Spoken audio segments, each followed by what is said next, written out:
great weekend of racing here at Talladega Super Speedway. Joining us for a very special announcement today are Jim Brents, Vice Chairman and Executive Vice President of NASCAR and a member of NASCAR's founding family, and Ron Drager, the President of ARCA and grandson of ARCA founder John Markham. Let's get right to it. Jim, I'll turn it over to you to share the news. Okay, thank you. And thanks everyone for allowing us to have a few minutes of your time here for what for me, and I think for Ron also, is probably one of the most exciting announcements that we've had in our lifetime. We've worked together over the years for a long time. As a young kid, I used to spend a lot of time sitting in his grandmother's lap in Daytona. Mildred and John Markham were partners and friends with my mom and dad in the early days of stock car racing. The ARCA organization has been closely associated with NASCAR before there was a NASCAR and before there was an ARCA. And today it's an exciting time that we're making a formal joining of the two organizations. It's I think a big moment for stock car racing in America. We've worked together closely for 70 plus years in one form or another. Ron and I have worked together and known each other through basically all of our motorsports careers. And it's fantastic that we're going to be working together going off into the future here. Both organizations have a great history, great championships. We share a lot of teams and drivers over the years, and that will continue in a major way. We have the opportunity of, and a lot of people may not realize this, but Ron and ARCA have been at the forefront of some of the development of trying to bring some efficiencies and cost savings for motorsports teams, stock car teams in America. And NASCAR's got a similar effort going. Ron has been a leader in that area. It really allows both companies to go forward working together to try and improve the economics for our teams in our series. So I'll turn this over to Ron here in a second. First of all, this is a wonderful moment. It is a great And moment. Ron? Ron, Jim mentioned the shared history between your family and the French family. Tell us a little more about that from your perspective. Well, you have to go back, in the 40s, the Markham and France family predates NASCAR, predates ARCA. And in professional motorsports, I don't know that there's any longer tenure looking back over all these years. And for us to have had a working relationship that wasn't a legal document, but was a handshake for 67 years, I think speaks volumes about NASCAR and their integrity. We've been blessed to be able to carve our little sport, our spot in the sport and our industry position. We work hard at it. We've tried to do it the best that we can, and it's sort of a feeling of fulfillment because it sort of brings it back full circle from when the families were initially worked together there before there were companies, and now we're able to bring everything back together and join it back together. And I think certainly from an ARCA perspective, we're looking forward to it strengthening our series and giving us a way forward. Jim, knowing that we're still finalizing the final strategy and the future strategy, what does this mean for the future of stock car racing in the U.S.? Well, I think you've taken the two leading groups in this area of motorsports, combining the strengths of Ron's leadership and our NASCAR team, the ARCA officials, that whole organization. what NASCAR can bring in support to that effort. Ron's going to continue to direct ARCA and operate it as a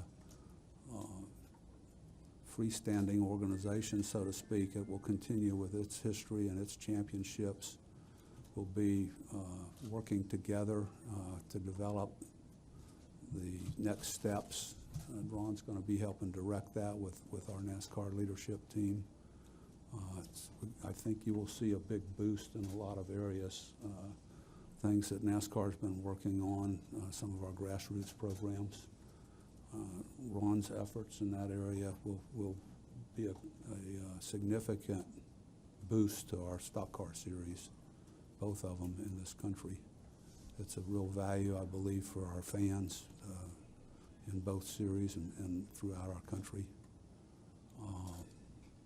One quick anecdotal thing here. I don't know how many of you were fortunate enough to know John Markham during his lifetime, but I would say he's probably the man that taught Humpy Wheeler how to promote races. He was really the promoter's promoter.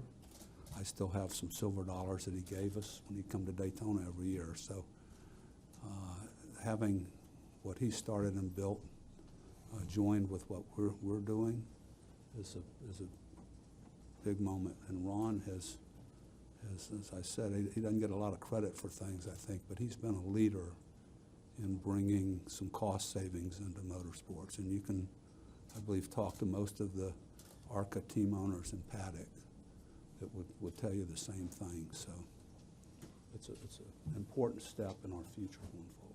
Yes, sir. Ron, what can fans expect to see in the immediate future?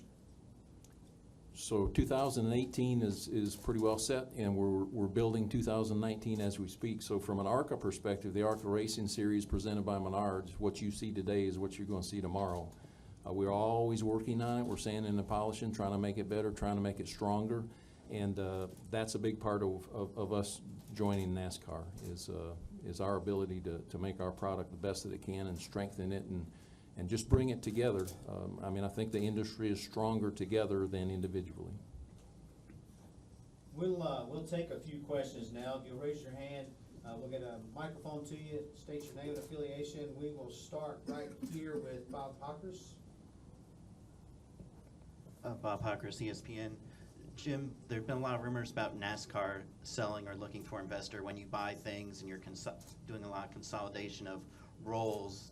Those rumors are just going to increase.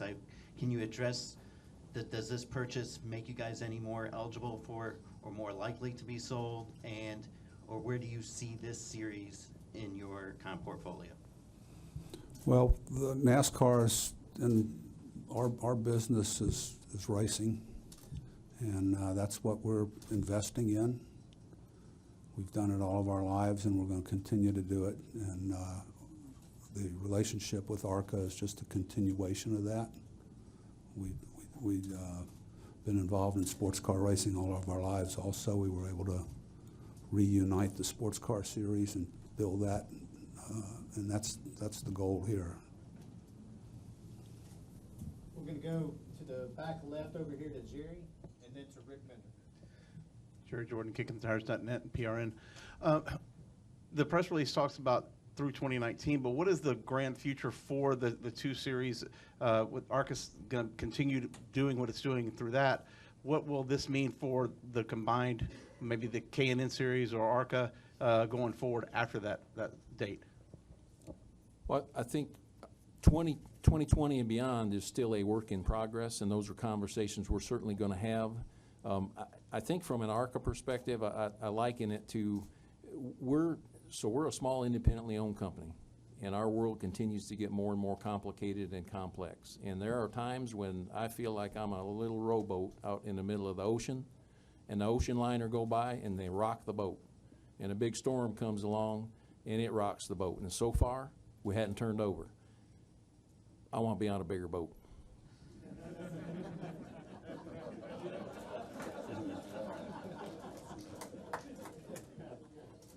We're going to go over here to the right side to Rick Bender.